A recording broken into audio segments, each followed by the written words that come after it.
बिस्मिल्लाहिर्रहमानिर्रहीम। अस्सलाम वालेकुम स्टूडेंट्स, मैं हूं वाजिद अली कब्बो, आपका केमिस्ट्री टीचर। स्टूडेंट, लिक्विड हमारा यूनिट है और आज हम इसमें वेपर प्रेशर से आगाज कर रहे हैं। वेपर प्रेशर, पहले तो आप इसकी मीनिंग देखें। वेपर प्रेशर वो प्रेशर जो वेपर एक्सर्ट करते हैं। जरा पहले डेफिनेशन को समझना। मैं अक्सर आपसे क्या कहता हूं, हमने इन डेफिनेशन को रट्टे नहीं लगाने, याद नहीं करना, सीखना है, समझना है। तो आइए हम वेपर प्रेशर की डेफिनेशन को सीखते हैं, समझते हैं। देखो, इसमें मेरे पास ये एक कंटेनर है, ये कंटेनर है, ये एक क्लोज कंटेनर है, क्लोज। मेरा टारगेट है कि जनाब आप ना मुझे वाटर इज द लिक्विड, मैं इसमें वाटर लेता हूं, वाटर लेके इसको क्लोज करता हूं और मैं आपसे कहता हूं कि मुझे बताएं कि वाटर का वेपर प्रेशर 25 डिग्री सेंटीग्रेड पर क्या होगा। ये टारगेट आपका। तो जिस लिक्विड का वेपर प्रेशर लेना है उस लिक्विड को क्लोज कंटेनर में ले, इस कंटेनर को थर्मोस्टेट पे रखे और थर्मोस्टेट का टेंपरेचर 25 डिग्री एडजस्ट करे। अब होगा क्या कि ये वाटर शुरू में ये वाटर मॉलिक्यूल्स यहां ये वेपर्स में कन्वर्ट होंगे और वो वेपर्स इस स्पेस में इकट्ठे होते जाएंगे। ये वेपर्स है। लिक्विड का वेपर्स में कन्वर्ट होना हम इसे कहते हैं एवेपोरेशन। तो initially the rate of evaporation is very high. जैसे जैसे ये सरफेस वेपर से सैचुरेट होती जाएगी, अब ये जो वेपर्स है they not only collide with each other, they collide with the walls of the container and they also collide with the surface of the liquid। ये लिक्विड की सरफेस से भी कोलाइड करते हैं और जब ये लिक्विड से कोलाइड करते हैं ना तो लिक्विड इनको रिकैप्चर कर लेता है, इनको पकड़ लेता है। वेपर्स का लिक्विड में कन्वर्ट होना, this one is called condensation. मैंने दो प्रोसेसेस की बात की है, लिक्विड का वेपर्स में जाना एवेपोरेशन, वेपर्स का लिक्विड में आना कंडेंसेशन। ये दो प्रोसेसेस साइमल्टेनियसली इस कंटेनर, क्लोज कंटेनर के अंदर कंटिन्यू है। मैंने क्या कहा था, शुरू में rate of evaporation is very high और रेट ऑफ कंडेंसेशन ना होने के बराबर। लेकिन जैसे जैसे यहां नंबर ऑफ वेपर्स बढ़ते जाते हैं वैसे वैसे अब रेट ऑफ कंडेंसेशन भी बढ़ता जाता है। एक वक्त आता है कि इसके अंदर इक्विलिब्रियम एस्टेब्लिश हो गया। जब मैं कहता हूं ना कि इसमें इक्विलिब्रियम एस्टेब्लिश हो गया, इक्विलिब्रियम, तो इक्विलिब्रियम स्टेट इज एस्टेब्लिश्ड, तो हम उसमें क्या कहेंगे, इक्विलिब्रियम स्टेट का मतलब है now the rate of evaporation becomes equal to rate of condensation. अब रेट ऑफ एवेपोरेशन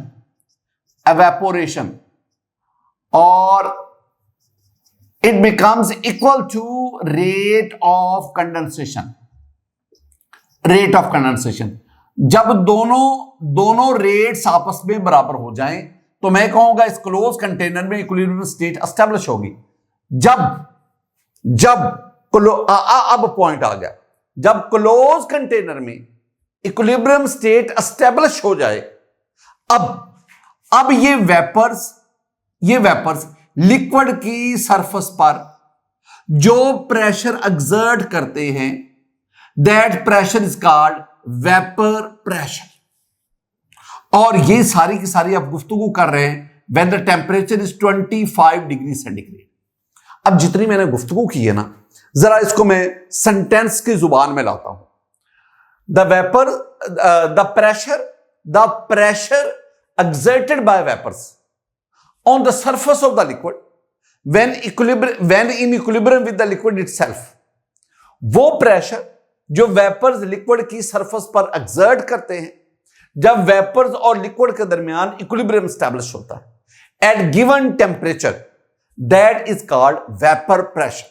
इसको हम वेपर प्रेशर कहते हैं। अगली बात, फैक्टर्स, ये बहुत अहम पॉइंट है। फैक्टर्स जिन पर वेपर प्रेशर, मैं पहले बताऊंगा on which vapour pressure does not depend, जिन पर वेपर प्रेशर डिपेंड नहीं करता।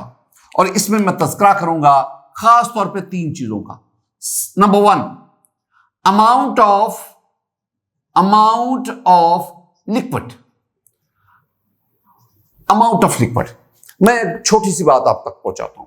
मैं आपसे कहता हूं कि बेटा जी इधर आप टेम्परेचर ले लो, इधर आप वेपर प्रेशर ले लो।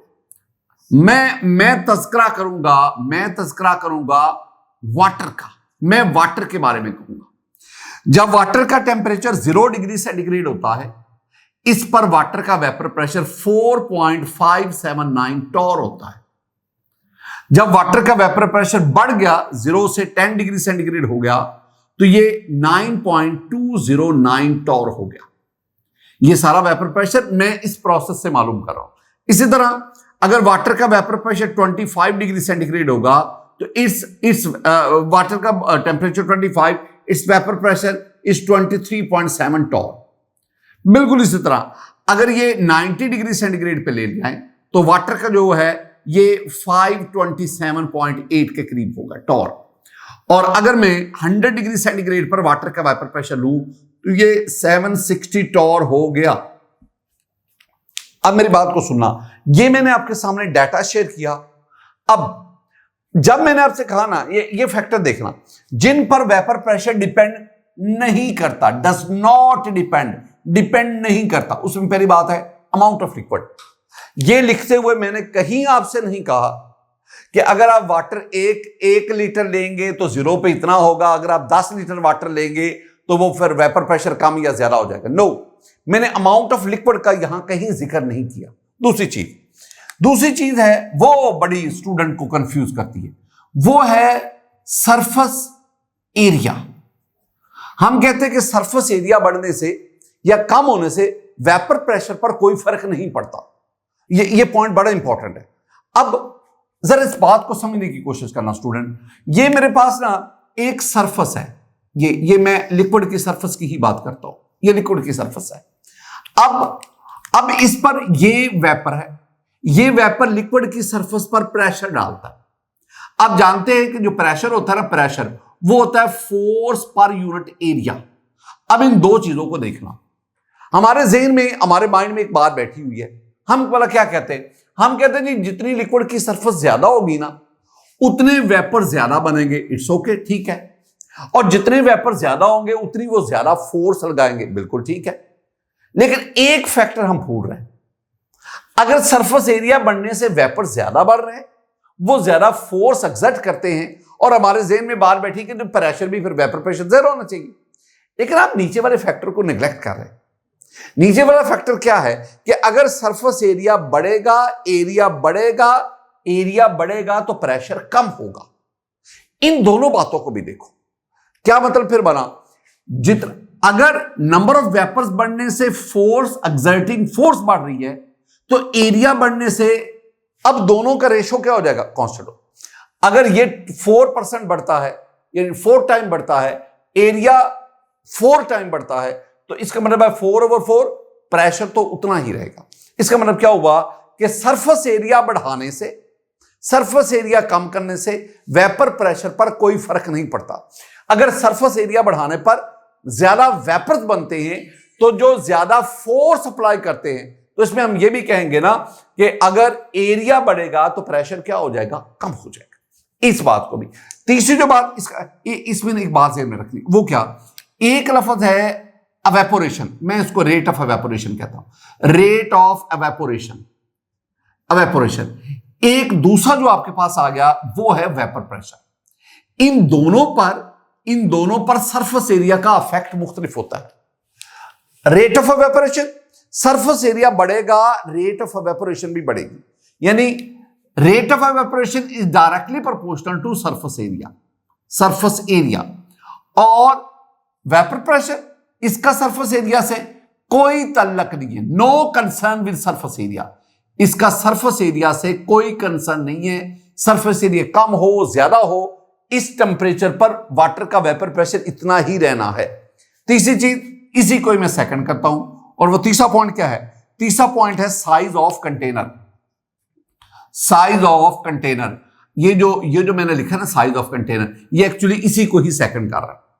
ये हो गए वो फैक्टर जिन पर वेपर प्रेशर डिपेंड नहीं करता। अब आए नंबर 2 पे, वो फैक्टर जिन पर वेपर प्रेशर डिपेंड करता है। Factors on which vapour pressure depends, जिन पर वेपर प्रेशर डिपेंड करता है, उसमें सबसे पहले मैं कहूंगा strength of intermolecular forces. अब जितनी इंटरमोलेकुलर फोर्सेस स्ट्रांग होंगी उतना लिक्विड का वेपर्स में जाना मुश्किल होगा, वेपर्स कम बनने से वेपर प्रेशर भी कम होगा। तो मैं क्या कहूंगा कि स्ट्रेंथ ऑफ इंटरमोलेकुलर फोर्सेस ये inversely proportional to vapour pressure. अगर इंटरमोलेकुलर फोर्सेस स्ट्रांग होंगी तो वेपर प्रेशर कम होगा। मैं एक रिलेशन आपको यहीं पे देना चाहता हूं, यहीं पे एक इंपॉर्टेंट पॉइंट समझाना चाहता हूं, और वो क्या कि ये मैं अभी बार बार दोबारा भी इसको बोलूंगा, ये आपके पास ना ये रिलेशन जेन में रखना है कि vapour pressure is inversely proportional to boiling point. अच्छा, इस बात का इससे क्या ताल्लुक है? अगर इंटरमोलेकुलर फोर्सेस स्ट्रांग होंगी उस लिक्विड का बॉइलिंग पॉइंट ज्यादा होगा। हमें बॉइलिंग पॉइंट ज्यादा होने से पता चलता है कि इसमें इंटरमोलेकुलर फोर्सेस स्ट्रांग हैं, और अगर बॉइलिंग पॉइंट ज्यादा होगा तो इसका मतलब उसका वेपर प्रेशर कम होगा।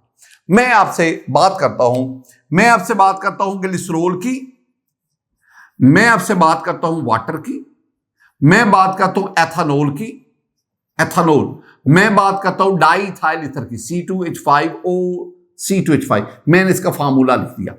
इसको डाईइथाइल ईथर भी कहते हैं, इसको इथॉक्सी ईथेन भी कहते हैं। अब ये 4 आपके पास लिक्विड आए 25 डिग्री सेंटीग्रेड पर, इन चारों में से किसका वेपर प्रेशर ज्यादा है? तो भाई उसका वेपर प्रेशर ज्यादा होगा जिसमें इंटरमोलेकुलर फोर्सेस वीक होंगी। या तो आप इन चारों में इंटरमोलेकुलर फोर्सेस की स्ट्रेंथ को कंपेयर कर लो, अब उसको स्टडी करें, आपका नॉलेज होना चाहिए। इसमें weak intermolecular forces London dispersion forces है। एथेनॉल में पर मॉलिक्यूल 1 हाइड्रोजन बॉन्डिंग पाई जाती है, वाटर में पर मॉलिक्यूल 2 हाइड्रोजन बॉन्डिंग और स्ट्रांग होती है, और ग्लिसरॉल इसमें तो 3 OH ग्रुप है, इसमें तो स्ट्रेंथ ऑफ इंटरमोलेकुलर फोर्सेस बहुत ज्यादा है। या तो आपको यूं पता होना चाहिए। दूसरा क्या तरीका है? दूसरा कि आपको इन सब का बॉइलिंग पॉइंट आना चाहिए। स्टूडेंट, आपको इसका अगर बॉइलिंग पॉइंट का पता चल जाए ना, तो जिसका बॉइलिंग पॉइंट सबसे ज्यादा ग्लिसरॉल, उसका वेपर प्रेशर सबसे कम, और जिसका बॉइलिंग पॉइंट सबसे कम डाईइथाइल ईथर, उसका वेपर प्रेशर सबसे ज्यादा।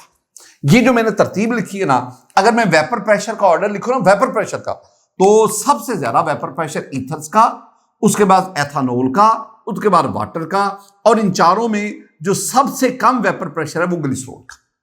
एक और ये बात आपसे शेयर मत की, ये मेरे पास ना एक टेबल है। आपने इस टेबल में जितने भी कंपाउंड्स हैं, एटलीस्ट आपने इन कंपाउंड के वेपर प्रेशर को याद रखना है, कम से कम इनके तो आने चाहिए ना, फिर आप बाकी का आइडिया इससे लगा लेते। स्टूडेंट नंबर 2 पे, ये इसमें वो मैं बात करूंगा टेम्परेचर की। अच्छा, मैं एक ना और भी बीच में तज़किरा करता चलूं। बाज़ दफा आपको जो MCQs दिए जाते हैं ना, बाद में लिखा होता है कि वेपर प्रेशर डिपेंड करता है स्ट्रेंथ ऑफ इंटरमोलेकुलर फोर्सेस, और बाज़ दफा भला क्या लिखा हुआ, बाज़ दफा लिखा होता है साइज ऑफ मॉलिक्यूल। ये भी ठीक है एक्चुअली ना, साइज ऑफ मॉलिक्यूल इसको ही सेकंड कर रहा है। हमने पढ़ा था ना कि जितना लंडन डिस्पर्शन फोर्सेस में जितना मोलेकुलर साइज इंक्रीज करता है, उतनी पोलराइजेबिलिटी बढ़ती है और उतनी लंडन फोर्सेस स्ट्रांग होती है। तो इसका मतलब है साइज ऑफ मॉलिक्यूल जितना इंक्रीज करेगा उतनी अट्रैक्टिव फोर्सेस स्ट्रांग होंगी, और अट्रैक्टिव फोर्सेस स्ट्रांग होने का मतलब है उतना वेपर प्रेशर कम होगा। अब आए टेम्परेचर पर। टेम्परेचर बढ़ रहा है 0, 10, 20, टेम्परेचर बढ़ रहा है, वेपर प्रेशर भी बढ़ रहा है। तो मैं रफली कह सकता हूं, लफ्ज रफली बहुत इंपॉर्टेंट है, तो मैं कह सकता हूं कि जो वेपर प्रेशर है, vapour pressure that is directly proportional to temperature.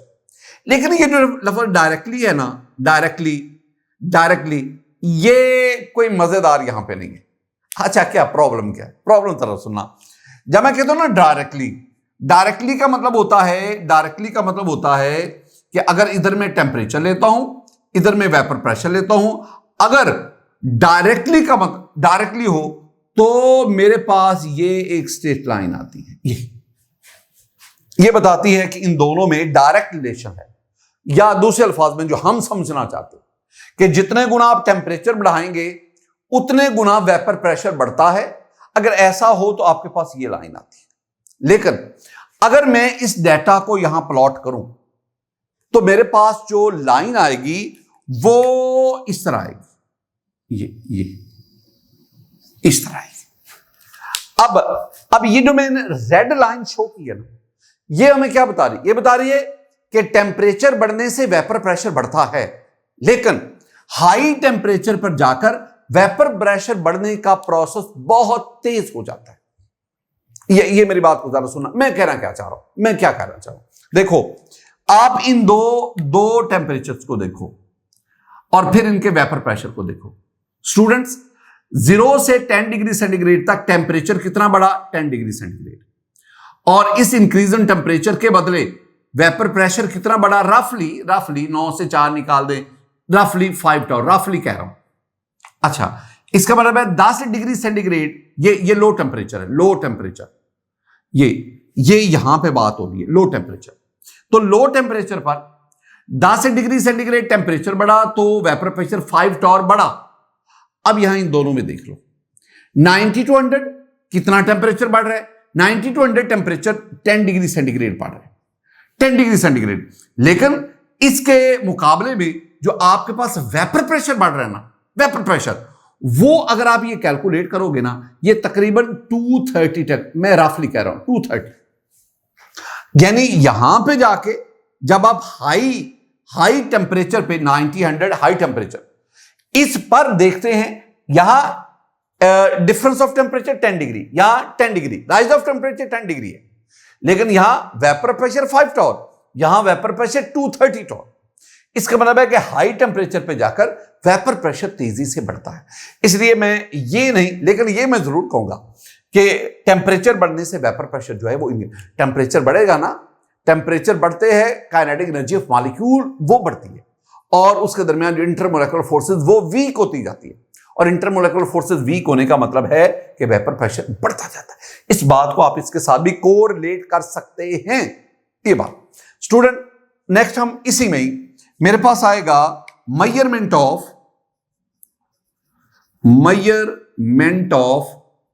Vapour pressure. Vapour pressure की मेजरमेंट के कई मेथड्स हैं, दो तो बहुत इंपॉर्टेंट है। एक है मैनोमेट्रिक मेथड, और दूसरा नंबर 2 पे, इसी पे बैरोमेट्रिक मेथड। ये दो मेथड, इन दोनों में जो एक्यूरेट मेथड है और जो लिक्विड के लिए खासतौर पर लगता है एक्यूरेट, वो एक्यूरेट ये है, this one is accurate method.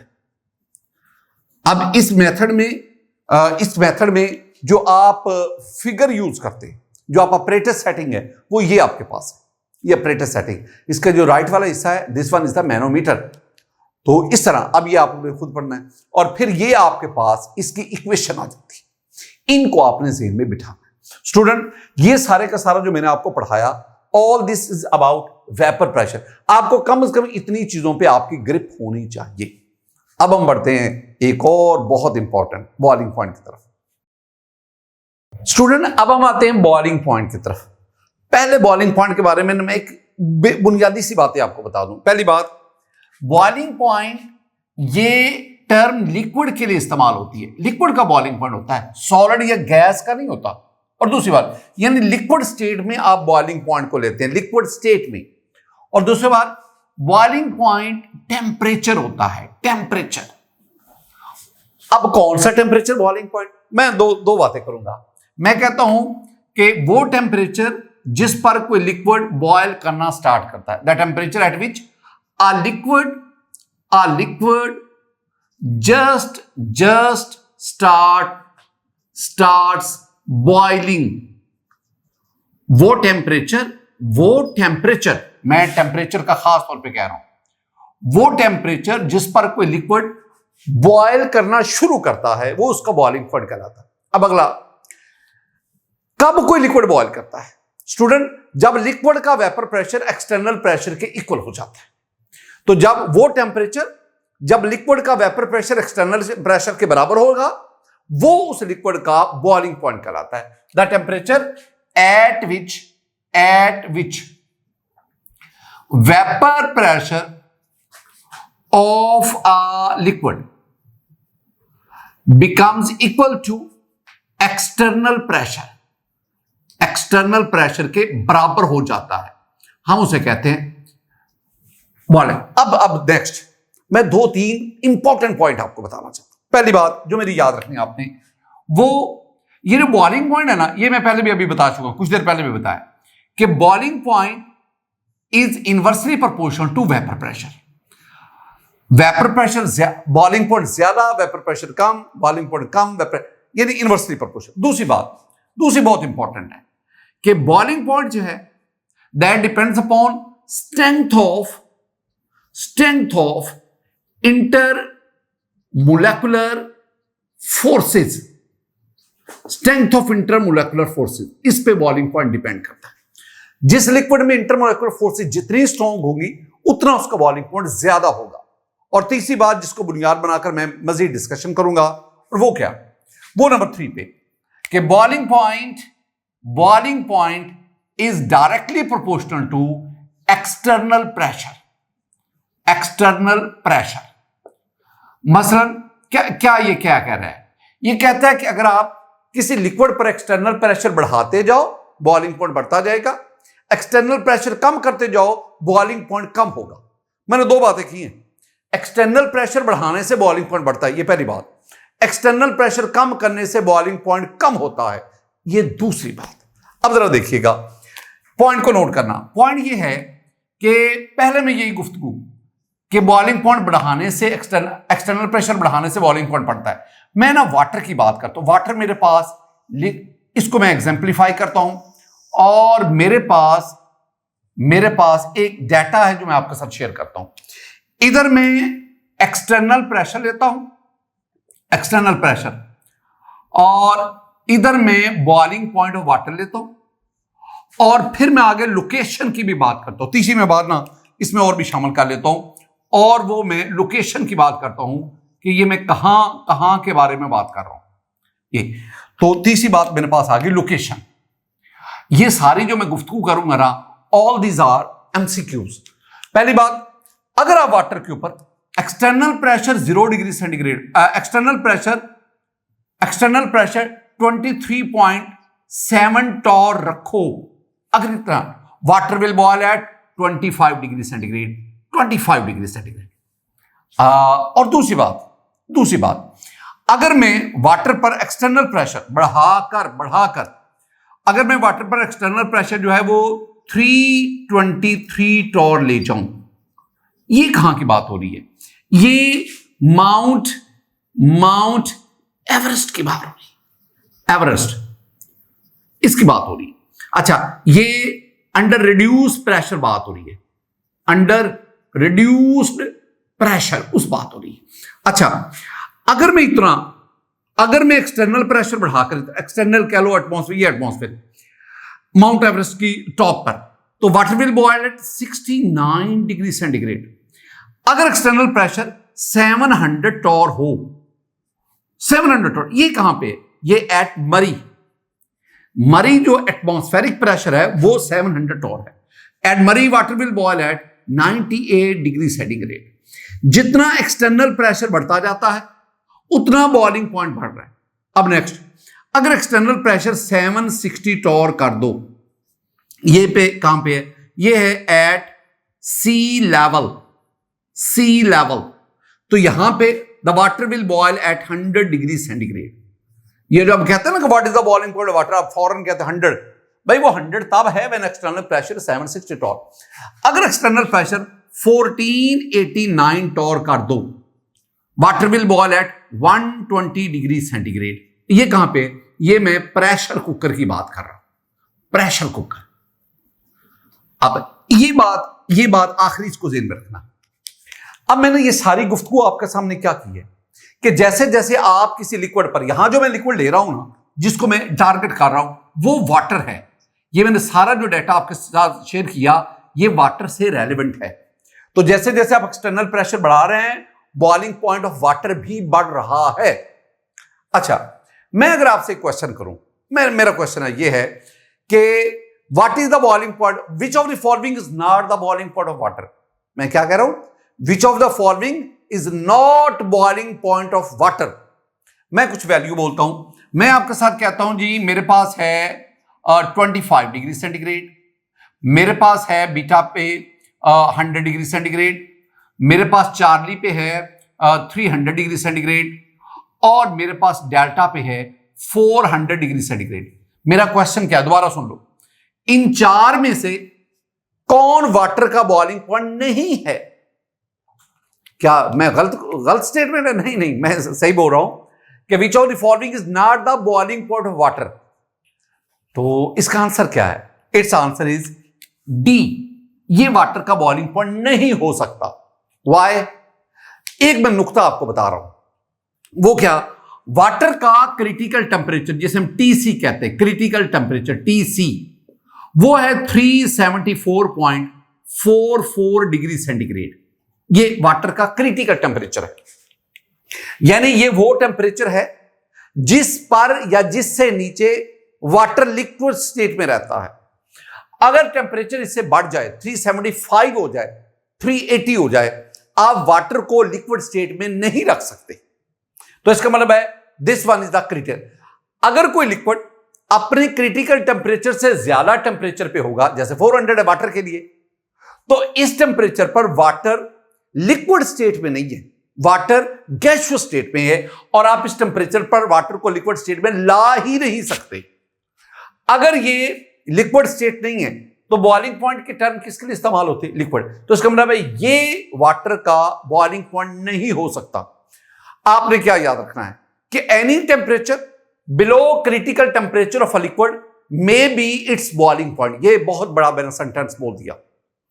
Critical temperature, ये वाटर की बात कर रहा हूं, इससे नीचे कोई भी टेम्परेचर, अब 0 डिग्री सेंटीग्रेड ले रहे हैं, कोई भी टेम्परेचर वाटर का बॉइलिंग पॉइंट हो सकता है। You can boil water at 25 degree centigrade, you can boil water at 100, you can boil water at 300 by adjusting the external pressure को एडजस्ट करके।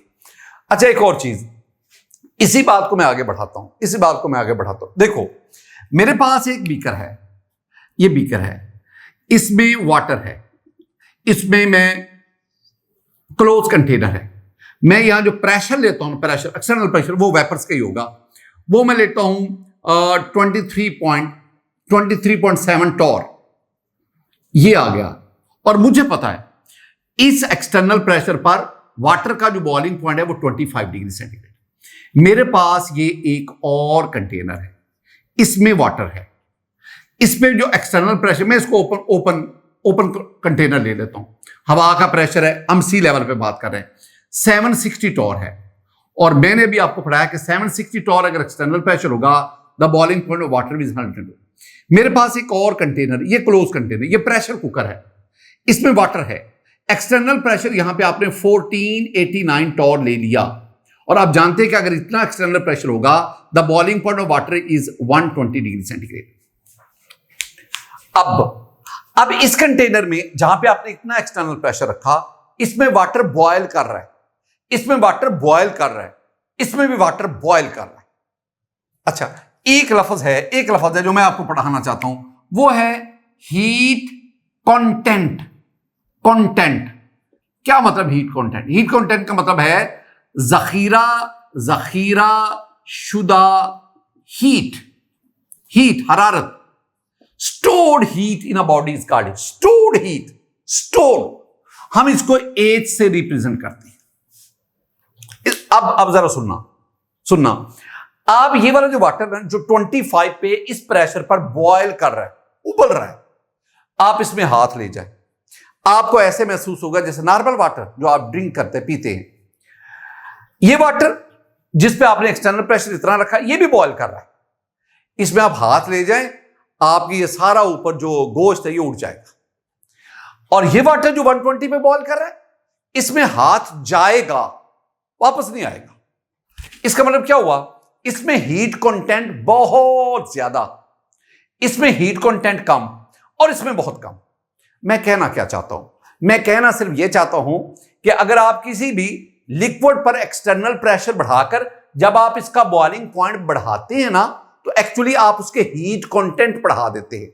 उसमें जब तक कोई लिक्विड अपने बॉइलिंग पॉइंट तक नहीं ना पहुंचता, जितनी आप हीट देते हैं वो उसके अंदर स्टोर होती जाती है, और जब वो अपने बॉइलिंग पॉइंट पर पहुंच जाएगा ना, अब आप उसको हीट देंगे तो वो वेपर्स की फॉर्म में उससे निकलती जाएगी।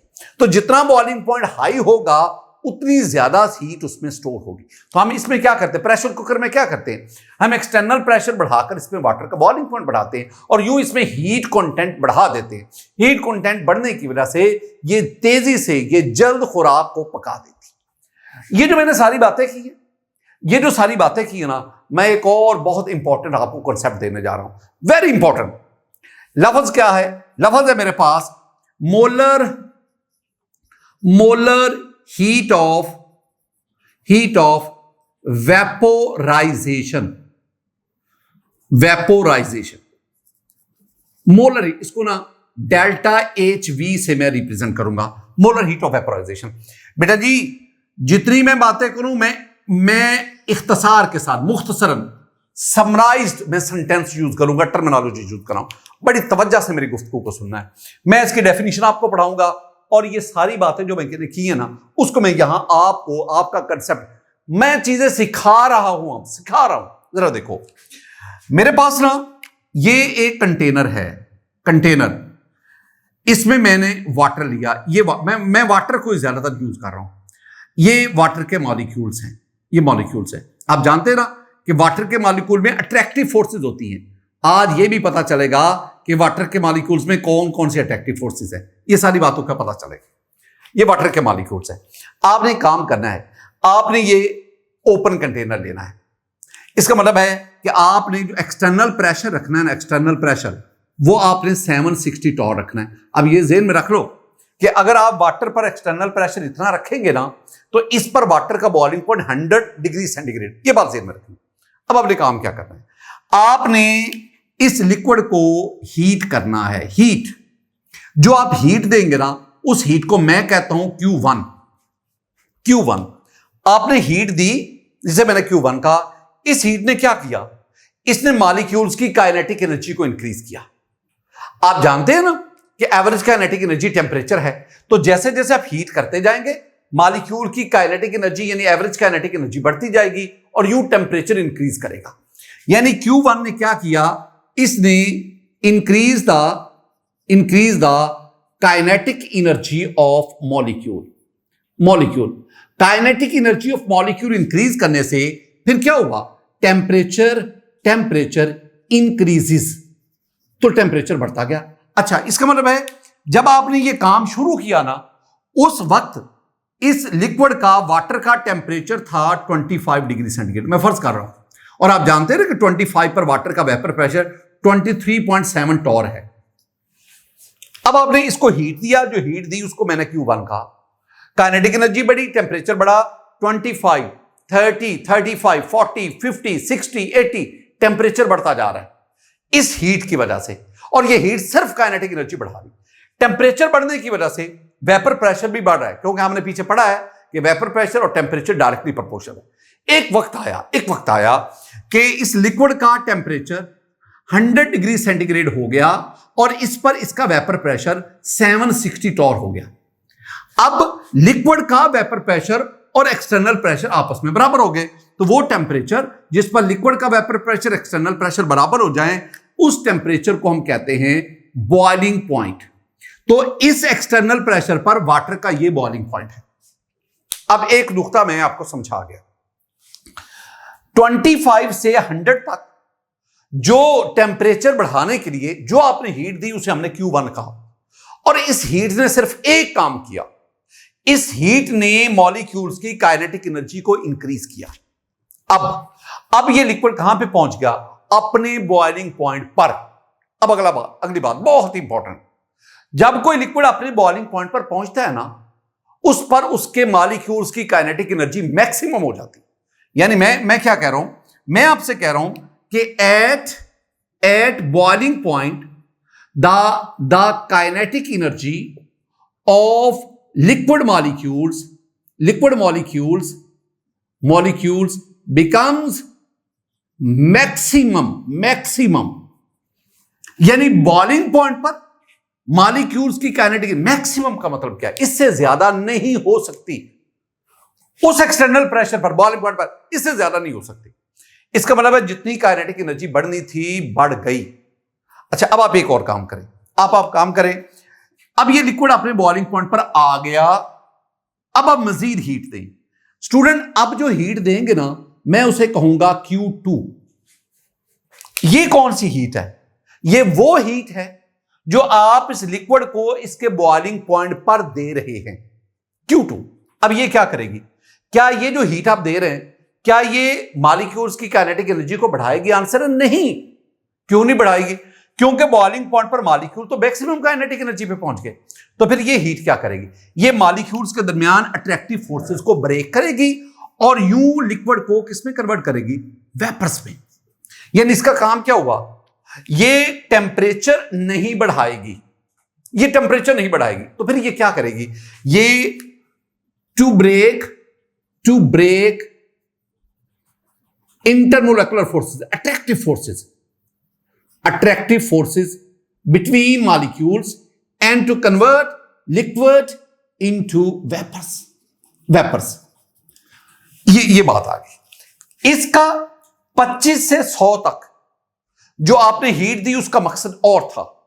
बॉइलिंग पॉइंट पर जब लिक्विड पहुंच गया, अब जो हीट दी उसका पर्पस और है। एक खूबसूरत बात करने जा रहा हूं। जितने मॉलिक्यूल्स में अट्रैक्टिव फोर्सेस स्ट्रांग होंगी, उतनी आपको ये हीट ज्यादा देनी पड़ेगी। ये जो हीट आप प्रोवाइड कर रहे हैं ना बॉइलिंग पॉइंट पर, इसको हम कहते हैं मोलर हीट ऑफ वेपोराइजेशन। यानी अमाउंट ऑफ हीट जो 1 मोल लिक्विड को वेपर्स में कन्वर्ट करने के लिए चाहिए एट इट्स बॉइलिंग पॉइंट। ये बड़ी इंपॉर्टेंट बात है। बॉइलिंग पॉइंट पर उसे कहते हैं। अब जितनी इसमें इंटरमोलेकुलर फोर्सेस स्ट्रांग होंगी, उतनी ये हीट, जिसे हम मोलर हीट ऑफ वेपोराइजेशन कहते हैं, ये आपको ज्यादा देनी पड़ेगी। एक मैं सेंटेंस जो इस पूरी डिस्कशन की जान है। Q2 molar heat of vaporisation, ये हमें क्या बताती? ये स्ट्रेंथ ऑफ इंटरमोलेकुलर फोर्सेस बताती। जितनी इंटरमोलेकुलर फोर्सेस स्ट्रांग, उतनी इसकी वैल्यू। तो मैं क्या कहूंगा? मैं कहूंगा delta HV molar heat of vaporisation is the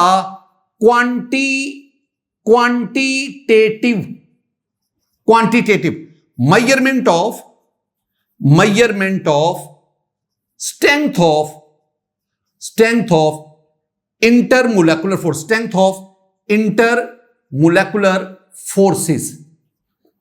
forces। यहां कई कॉन्सेप्ट इकट्ठे हो गए, जितनी मर्जी आप डिस्कशन कर लो। अब जरा नोट करना, वाटर की जो मोलर हीट ऑफ वेपर, मैं इसी टॉपिक को ना थोड़ा सा यूं भी बयान करूंगा। मैं इस सारी बात को आगे ले जाता हूं, वहां आपको बात समझाता हूं। स्टूडेंट, अब इसमें देखिएगा, मैं वाटर की बात करता हूं। मैं वाटर को एक यूनिवर्सल सब्जेक्ट के तौर पर ले रहा हूं। मैं वाटर की बात करता हूं और मैं वाटर को लिक्विड स्टेट में लेता हूं। वाटर लिक्विड, और इसको मैं इसके बॉइलिंग पॉइंट पर लेता हूं और इसको मैं गैसियस स्टेट में ले जाता हूं, गैसियस स्टेट में। और इसकी जो मोलर हीट ऑफ वेपोराइजेशन है डेल्टा HV, ये है मेरे पास आती है 40.6 या 7 किलो जूल पर मोल। ये पॉजिटिव आएगी। अच्छा, इसका मतलब है कि 1 मोल वाटर आपने लिया जी, 1 मोल वाटर, 1 मोल मीन 18 ग्राम वाटर, और उसको लिया जी उसके बॉइलिंग पॉइंट पर, सपोज मैं 100 डिग्री सेंटीग्रेड कह रहा हूं और 760 टॉर पर, तो उसको वेपर्स में मैंने कन्वर्ट किया। इतनी हीट देनी पड़ी। ये हीट क्या करती है? ये heat to break intermolecular forces, इसको ब्रेक करती फोर्सेस। अब इसका मतलब ये हुआ कि वाटर, ये जो है, अब स्पेक्ट्रोस्कोपिक एनालिसिस कहता है, वो कहते हैं 40.7 में से ना, 40.7 भी है, 40.8 भी है, 40.8 कह लें। इस 40.8 में से ना, इसमें से जो 22.2 है ना, बल्कि इसको मैं 40.7 ही रखता हूं, 22.2 किलो जूल पर मोल है ना, इतनी ये हाइड्रोजन बॉन्डिंग को तोड़ने के लिए इस्तेमाल होती है। 22 पॉइंट। और जो बाकी है ना, बाकी जिसमें आपके पास ये 18.5 आ गई, ये किलो जॉल पर मोल, ये यूज होती है वेंडर वॉल फोर्सेस को ब्रेक करने के, वंडरवाल फोर्सेस। और वंडरवाल फोर्सेस जो इसमें मौजूद है ना, वो दो हैं, एक डाइपोल फोर्सेस और एक लंडन डिस्पर्शन फोर्सेस। इसका मतलब हुआ कि वाटर में 3 किस्म की इंटरमोलिकुलर फोर्सेस है हाइड्रोजन बॉन्ड, वाटर मॉलिक्यूल्स में hydrogen bonding, dipole forces, London dispersion forces. लेकिन इन तीनों में सबसे ज्यादा इफेक्टिव कौन सी है? वो है हाइड्रोजन बॉन्डिंग। हाइड्रोजन बॉन्डिंग सबसे ज्यादा इफेक्टिव है। ये सारा डाटा हमें कहां से मिला? ये सारा डाटा हमें मिला इस मोलर हीट ऑफ वेपोराइजेशन से। अच्छा, ये कुछ बातें थी जो मैंने आपके साथ शेयर करनी थी, जो मैंने आपको समझानी थी। आगे हम बढ़ते हैं। एक और चीज वो है, हमारे पास टॉपिक है एनर्जेटिक्स ऑफ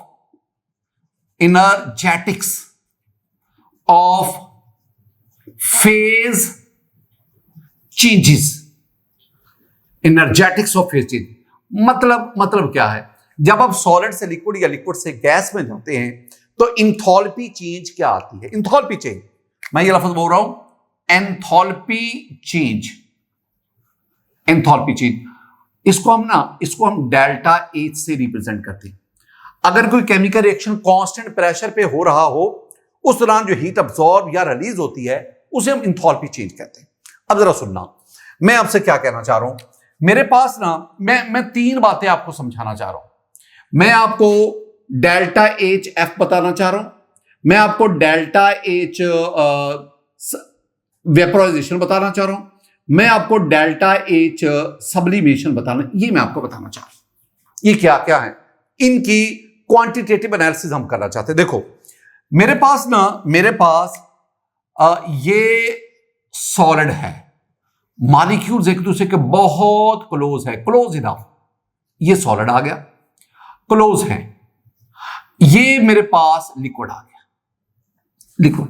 ये मॉलिक्यूल्स के दरमियान थोड़ा सा गैप क्रिएट हो गया, थोड़ा सा गैप आ गया, और ये मेरे पास गैसियस स्टेट आ गई। Molecules are far away from each other. 2 बातें आपने ज़हन में बिठानी है। एक, number one intermolecular distance, और नंबर टू पोटेंशियल एनर्जी। ये 2 चीजें। अब ये आपके पास क्या है? This one is the solid. ये आपके पास क्या है? This one is the liquid and this one is a gas. ये 3 चीजें आ गई। अब सॉलिड को जब हम लिक्विड में कन्वर्ट करते हैं, at its the amount of heat required to convert 1 mole of a solid into liquid at its melting point, that is called molar heat of fusion. जब आप लिक्विड को गैस में कन्वर्ट करते हैं at its boiling point, ये तो अभी मैंने आपको पढ़ाया, that is molar heat of vaporization. और जब आप सॉलिड को डायरेक्ट गैस में ले जाते हैं without passing through liquid state, that is called molar heat of sublimation. ये 3 किस्म की मैं इनका क्वांटिटेटिव एनालिसिस करना चाहता हूं कि इन तीनों में से क्वांटिटेटिवली किसका मैग्नीट्यूड ज्यादा है, किसका कम है और किसका सबसे कम है, और क्यों है। देखो, जब आप सॉलिड से लिक्विड में जाते हैं ना, यहां 2 चेंजेस आती हैं। एक तो इनमें डिस्टेंस क्लोज है या स्लाइट डिस्टेंस प्रोड्यूस हो गया, एक तो इंटरमोलेकुलर डिस्टेंस बढ़ता है, और दूसरा पोटेंशियल एनर्जी। इनकी पोटेंशियल एनर्जी इससे इसमें आएंगे तो पोटेंशियल एनर्जी इंक्रीज करती है। यानी एक फेज से दूसरी फेज में जाएं तो 2 चेंजेस आती हैं, और वो ये दोनों चेंजेस है। इन चेंजेस के लिए वी नीड द एनर्जी। अब यहां से यहां जाए 2 चेंजेस, ये दोनों, और उसके लिए हमें एनर्जी चाहिए जिसे हम डेल्टा एच वी कहते हैं। अब सॉलिड से डायरेक्ट गैस में जाएं 2 चेंजेस, ये वाली, और इसके लिए हमें एनर्जी चाहिए जिसे हम डेल्टा। इन फेज चेंजेस के दौरान जितनी ये सॉलिड से लिक्विड, लिक्विड से गैस या सॉलिड से डायरेक्ट गैस के दौरान जितनी ये दोनों चेंजेस ज्यादा हो रही हैं, उतनी ज्यादा एनर्जी चाहिए। तो सॉलिड से लिक्विड में जाते हुए ये दोनों जो चेंजेस आ रही हैं ये कम हैं, लिक्विड से गैस में जाते हुए वो इससे ज्यादा हैं, और सॉलिड से डायरेक्ट गैस में जाते हुए वो तो बहुत ही ज्यादा है। तो जिस केस में ये ज्यादा हो रही है, इनका ज्यादा है, उसका मैग्नीट्यूड ज्यादा होगा। तो मैं क्या कहूंगा, मैं कहूंगा कि delta H sublimation is much much greater than delta H vaporisation, that is greater than delta H fusion. ये इनमें आपने ना, all this is energetics of phase change.